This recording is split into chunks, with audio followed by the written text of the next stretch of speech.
ఓం నమో వెంకటేశాయ. ఆరోగ్య సోపానం కార్యక్రమానికి స్వాగతం.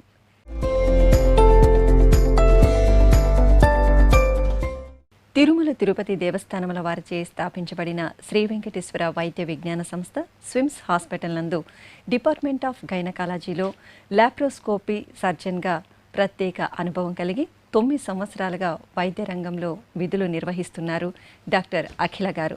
అలాగే స్విమ్స్ హాస్పిటల్లో ప్రస్తుతం అసిస్టెంట్ ప్రొఫెసర్గా తమ సేవలను అందిస్తున్నారు. ఈనాటి కార్యక్రమంలో పీసీఓడి గురించి తెలియజేస్తూ వాటికి పరిష్కార మార్గాలను మనకు వివరిస్తారు.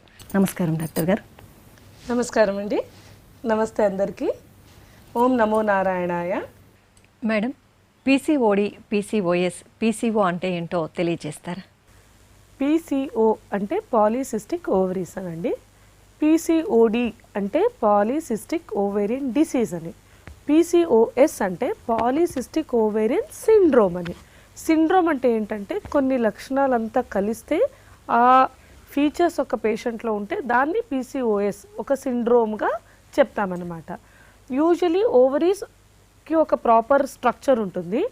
దానిలో మల్టిపుల్ ఫాలికల్స్ వెళ్ళి నెక్లెస్ లాగా ఓవరీ చుట్టూ కూర్చుంటే దాన్ని మనము స్కాన్ చేసి చూసినట్టయితే చిన్న చిన్న వాటర్ బబుల్స్ ఓవరీ చుట్టూ కూర్చున్నట్టుగా కనిపిస్తుంది. దీన్ని పాలీసిస్టిక్ ఓవరీస్ అంటామన్నమాట. ఇది మనము స్కాన్లో చూడగలం ఇట్లా. సో ఒట్టి స్కాన్లో మనము పాలీసిస్టిక్ ఓవరీస్ మాత్రమే చూడగలము. అది చూసిన మాత్రానికి పేషెంట్కి పాలీసిస్టిక్ ఓవేరియన్ డిసీజ్ ఉందని కానీ పాలీసిస్టిక్ ఓవేరియన్ సిండ్రోమ్ ఉందని కానీ చెప్పలేం. క్లినికలీ ఆ లక్షణాలు ఉండి ప్లస్ స్కాన్లో ఇది ఉంటే లేదా ఒట్టి క్లినికలీ ఆ లక్షణాలు ఉంటే అప్పుడు మాత్రమే మనము పీసీఓడి అని కానీ పీసీఓఎస్ అని కానీ వాడతామండి. మేడం, పీసీఓడి లక్షణాలను తెలుపుతారా? పీసీఓడి ఉంది మన ఒక పేషెంట్కి అని చెప్పడానికి మనకు ఒక క్రైటీరియా చెప్తామండి. దాన్ని రాటర్డామ్స్ క్రైటీరియా అంటాము. దీనిలో మనము మెయిన్ పేషెంట్ సిమ్టమ్స్ని 3 రకాలుగా డివైడ్ చేస్తామండి. First one menstrual irregularities. నార్మల్గా ఏమవుతుందంటే ప్రతి లేడీస్లో మెన్సెస్ వచ్చినప్పుడు ఒక్క అండాశయం రిలీజ్ అవుతుంది. ఆ అండాశయం ఈదర్ ప్రెగ్నెన్సీగా రిజల్ట్ అవుతుంది లేకపోతే పీరియడ్స్గా బయటకు వచ్చేస్తుందండి. యూజువలీ ఈ సైకిల్ అనేది పీసీఓడి ఉమెన్లో ఆల్టర్ అయి ఉంటుంది. పీసీఓడి పీపుల్లో ఇది ఆల్టర్ అయి ఉంటుంది. So they will usually come to us with irregular menses. ఇది కాకుండా ఉంటే ఇంకొక ప్రాబ్లం దేంతో రావచ్చు వాళ్ళు అంటే ఇన్ఫర్టిలిటీతో రావచ్చండి. అంటే పిల్లలు లేకుండా పిల్లలు అవ్వడానికి కష్టమవుతోంది, ఇలా ఇన్ఫర్టిలిటీతో రావచ్చు. లేదా 6 months అయింది, 8 months అయింది, మాకు ఇంకా పీరియడే రాలేదు అని అమెనోరియా అంటాము, అలా కూడా రావచ్చండి వాళ్ళు. ఇవన్నీ మెన్స్ట్రువల్ ప్రాబ్లమ్స్తో వచ్చే ఒక వే అండి. ఇంకొకటి ఏమంటే వాళ్ళ పీసీఓ మెనీ ప్రాబ్లమ్స్ అయ్యే దానివల్ల లోపలంతా కొన్ని changes, endocrine changes, hormonal changes అంటామండి మనము. ఈ హార్మోనల్ చేంజెస్ అయ్యే దానివల్ల టెస్టోస్టిరాన్ అనేది, యూజువల్లీ టెస్టోస్టిరాన్ అంటే మేల్ హార్మోన్ అండి, అంటే మగవాళ్ళలో కాస్త ఎక్కువగా ఉంటుంది. ఈస్ట్రోజన్ అనేది ఫీమేల్ హార్మోన్ అండి.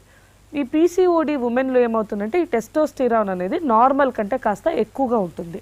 దానివల్లన వాళ్ళకి మొడిమలు, యాక్ని లేదా అన్వాంటెడ్ హెయిర్ అంటే హిర్సిటిజం అంటామండి. అన్వాంటెడ్ హెయిర్, మీసాలు రావడము, చిన్ని పైన హెయిర్ రావడము, అప్పర్ చెస్ట్ పైన హెయిర్ రావడము, ఇలా ప్రజెంట్ అవ్వచ్చు. అదర్వైజ్ కొంతమంది ఉమెన్లో అలోప్లేషియా ఉంటుందండి, అంటే బాల్నెస్ అంటాము, దాంతో కూడా వాళ్ళు రావచ్చు. సో ఈ ఫీచర్స్ ఉండొచ్చు. లేదా కొంతమంది ఉమెన్లో ఇక్కడ వెనకాల బ్లాక్ కలర్ ప్యాచెస్ వస్తాయండి నెక్ వెనకాల, దాన్ని అకాంథోసిస్ నైగ్రికెన్స్ అంటాము.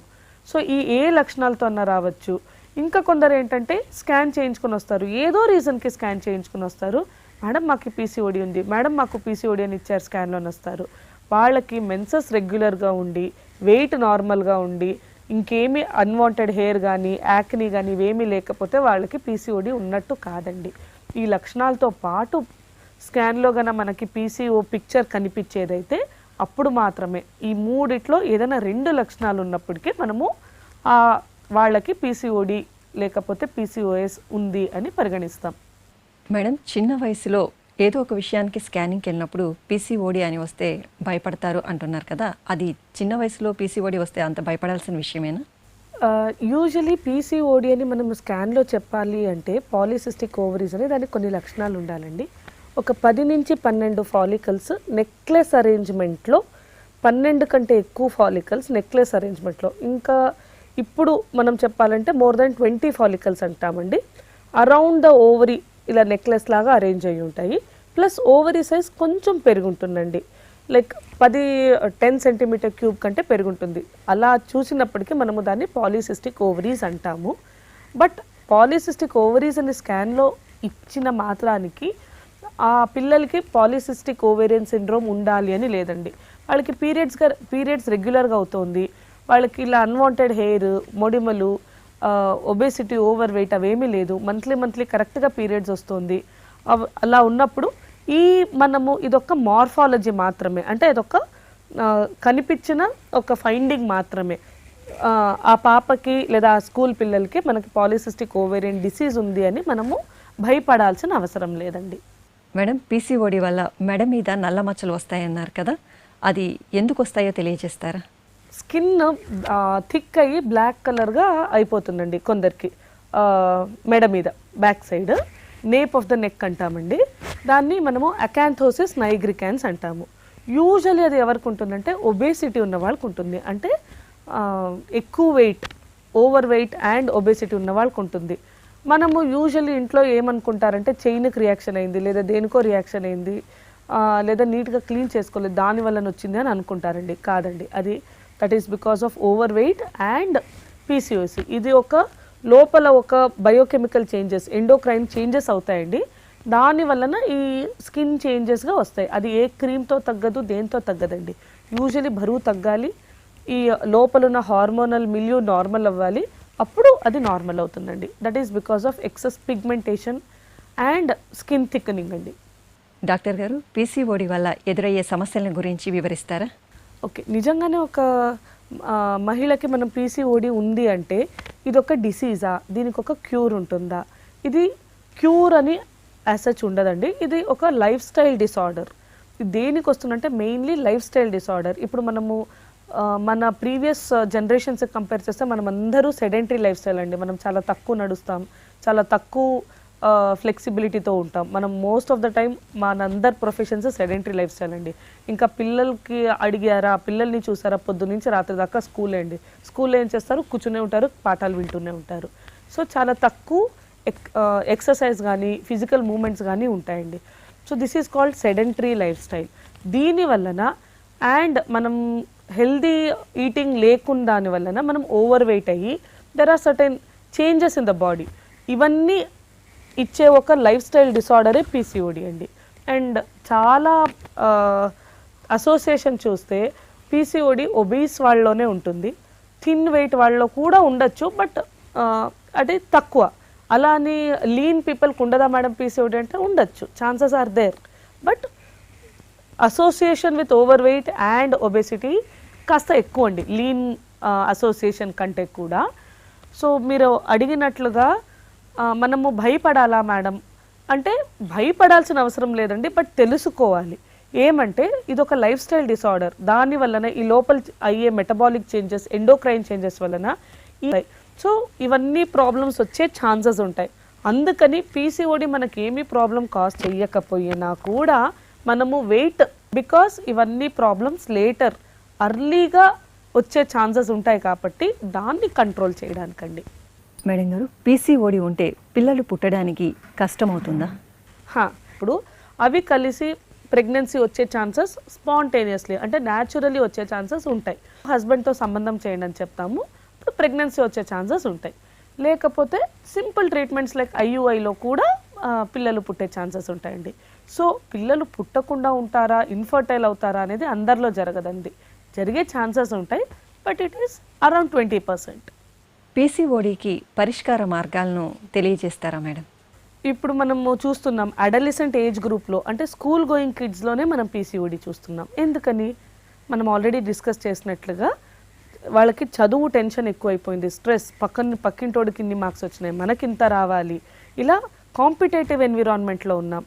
And lack of exercise and sedentary life style and unhealthy eating habits అని. మెయిన్గా ఏం చేయాలంటే హెల్దీ ఫుడ్ అండి. మన వైపు నుంచి మనం పేరెంట్స్గా ఏం చేయగలమంటే హెల్దీ డయట్. సో నట్స్ కానీ, ఫ్రూట్స్ కానీ, ఫ్రెష్ వెజిటేబుల్స్ కానీ, మొలకలు కానీ, ఇది మనము అలవడించుకోవాలి than fast food culture. And daily at least ఒక 20 minutes వాకింగ్ కానీ, ఇంటి దగ్గరే చేయగలిగే స్కిప్పింగ్ కానీ, షటిల్ కానీ, జాగింగ్, రన్నింగ్, సైక్లింగ్, ఏదో ఒక హ్యాబిట్ మన పిల్లల్లో పెంచుకోవచ్చండి.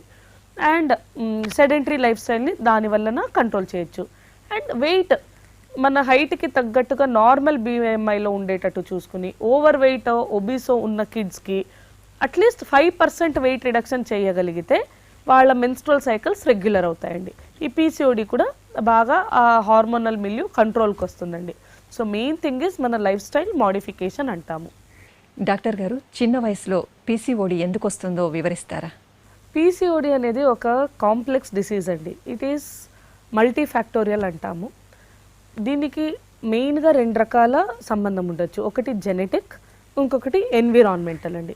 జెనెటిక్ అంటే ఏంటంటే, ఒక అమ్మాయి పాప పుట్టినప్పుడు వాళ్ళ అమ్మకి PCOD ఉండి ఓవర్ వెయిట్ ఉండి ప్రెగ్నెన్సీ అయ్యి డెలివరీ అయ్యి పాప పుట్టినప్పుడు ఈ పాపకు కూడా అడలెసెంట్ ఏజ్ గ్రూప్లో PCOD అయ్యే ఛాన్సెస్ ఉంటాయి. అంటే జెనెటిక్ లింక్ ఉంటుందండి. And other link is environmental factors. మనం ఆల్రెడీ మాట్లాడుకున్నట్లు స్ట్రెస్ అయి ఉండొచ్చు, లేదా సెడెంటరీ లైఫ్ స్టైల్ అయి ఉండొచ్చు, అన్హెల్దీ ఫుడ్ హ్యాబిట్స్ అయి ఉండొచ్చు, ఓవర్ వెయిట్ అయి ఉండొచ్చు. మనము నార్మల్గా వితిన్ 24.5 ఉండాలండి మన BMI. అబౌవ్ 25 అయినప్పుడు మనం ఓవర్ వెయిట్ అంటాము. అబౌవ్ 30 అయినప్పుడు దాన్ని ఒబిసిటీ అంటాము. సో ఇలా ఓవర్ వెయిట్ కానీ ఒబేస్ అయినప్పటికీ కొన్ని చేంజెస్ అయ్యి మన బాడీలో ఆండ్రోజన్స్ అండ్ ఇన్సులిన్ రెసిస్టెన్స్ పెరిగి PCO ప్యాటర్న్ అవుతుందండి. సో ఇదొక సైకిల్. అది చేస్తుంది, అది మళ్ళీ ఇది చేస్తుంది. సో ఎక్కడో ఒక చోట మనం బ్రేక్ ఇవ్వాలి అంటే it should be strict weight control అండి. వెయిట్ మినిమం రిడక్షన్ అంటే 2-3 డేస్లో తగ్గాలి లేదా వారంలో తగ్గాలి అని కాదు. Over a period of time మనం ఒక 5% ఆఫ్ ద బాడీ వెయిట్ తగ్గినా లోపల హార్మోనల్ మిల్యూ బాగా కరెక్ట్ అవుతుందండి. So have a check on weight, have a check on eating habits and be in a less competitive spirit so that it's okay. ఒక్కొక్కసారి పిల్లలకి తక్కువ మార్క్స్ వచ్చినా ఇట్స్ ఓకే అండి, ఒక్కొక్కసారి ఫెయిల్ అవుతారు, ఇట్స్ ఓకేనండి. అంటే మీరు ఎక్స్ట్రా స్ట్రెస్ మీ పిల్లలకి ఇవ్వద్దండి. ఊబకాయం మరియు PCODకి ఏమైనా సంబంధం ఉందంటారా మేడం? ఊబకాయం అంటే ఒబేసిటీ. సో PCO ఉమెన్ మన దగ్గరికి వచ్చినప్పుడు హైట్, వెయిట్, BMI ఫస్ట్ తీసుకుంటామండి. దాని తర్వాత waist circumference and waste and hip ratio అంటామండి. వేస్ట్ దగ్గర ఒక మెజర్మెంట్, హిప్ దగ్గర ఒక మెజర్మెంట్ తీసుకుని ఆ రేషియో క్యాలిక్యులేట్ చేస్తాము. సో ఇవన్నీ కాస్త హైగా ఉంటాయండి PCO ఉమెన్కి. సో మేడం నేను నార్మల్ వెయిట్ ఉన్నాను, నాకు పీరియడ్స్ రెగ్యులర్గా రావట్లేదు, వన్స్ ఇన్ 2 to 3 months వస్తాయి, అండ్ అన్వాంటెడ్ హెయిర్ ఉంది, బట్ నేను నార్మల్ వెయిట్ ఉన్నాను, లేకపోతే నేను సన్నగా ఉన్నాను, నాకు PCO ఉండొచ్చండి, ఉండొచ్చు. లీన్ PCO అంటాము. But most of the times PCO women అంటే వాళ్ళు it is associated with either overweight or obesity. అవి రెండింటికి ఒక రిలేషన్షిప్ ఉందండి. అండ్ అవి రెండిటి వలన పేషెంట్కి మనం అనుకున్నట్లుగా బీపీ కానీ, షుగర్ కానీ, అండ్ కొలెస్ట్రాల్ కానీ, గుండె జబ్బులు కానీ కాస్త అర్లీ ఏజ్లో వచ్చే ఛాన్సెస్ ఉంటాయి. అండ్ ఇంకొకటి ఏంటంటే వీళ్ళు once in 2 to 3 months periods రావు కాబట్టి వాళ్ళకి ఒక్కొక్కసారి 6 months అయినా రాదు, ఒక్కొక్కసారి ట్యాబ్లెట్ వేసుకుంటే కానీ రాదండి. సో అలా అయినప్పుడు గర్భసంచి పొర హార్మోన్స్ వల్ల మందంగా అవుతుంది. అలా మందంగా అయినప్పుడు వీళ్ళు ఆల్రెడీ లావుగుంటారు. సో ఆ ఒబేసిటీ అండ్ గర్భసంచి పొర మందంగా ఉండడాని వలన వీళ్ళకి కొంచెం high risk of endometrial cancer ఉంటుందండి. అంటే గర్భసంచి క్యాన్సర్ రావడానికి కాస్త ఎక్కువ రిస్క్లో ఉంటారు నార్మల్ పీపుల్ కంటే.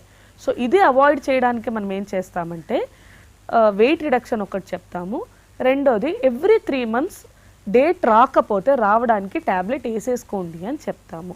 ఇన్ కేస్ మనం ట్యాబ్లెట్ వేసుకుంటే కానీ మనకి పీరియడ్స్ రాదు అన్నప్పుడు మనం ఎవ్రీ 3 months ట్యాబ్లెట్ వేసుకోండి, ట్యాబ్లెట్ వేసుకుని పీరియడ్స్ వచ్చేటట్టు చూసుకోండి అని చెప్తాము. ఇవన్నిటి వలన వినేసి అయ్యో మనకి ఏమో అయిపోతుంది అని భయపడాల్సిన అవసరమే లేదండి. It is a lifestyle disorder, it is a controllable thing. Madam, PCODకి స్విమ్స్లో ప్రత్యేకంగా ఏమైనా చికిత్సా విధానాలు ఉన్నాయా?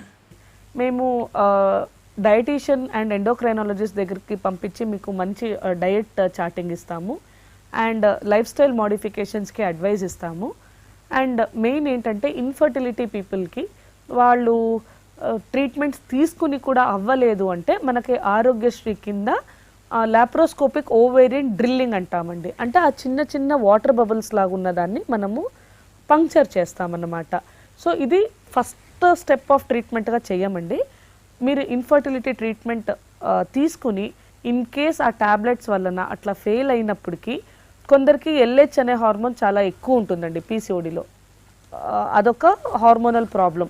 ఇదంతా నార్మల్ చేయడానికి ల్యాప్ ఓవేరియన్ డ్రిల్లింగ్ అని చేయొచ్చు. సో ఇది కూడా మనకు ఆరోగ్యశ్రీ కింద చేసి ఇచ్చే అవకాశం ఉందండి మనకు స్విమ్స్లో. మేడం, మా ప్రేక్షకులకు పీసీఓడి అంటే ఏంటి, వాటి లక్షణాలు, పరిష్కార మార్గాల గురించి చాలా చక్కగా వివరించిన మీకు ధన్యవాదాలు. ధన్యవాదములండి. ఓం నమో వెంకటేశాయ.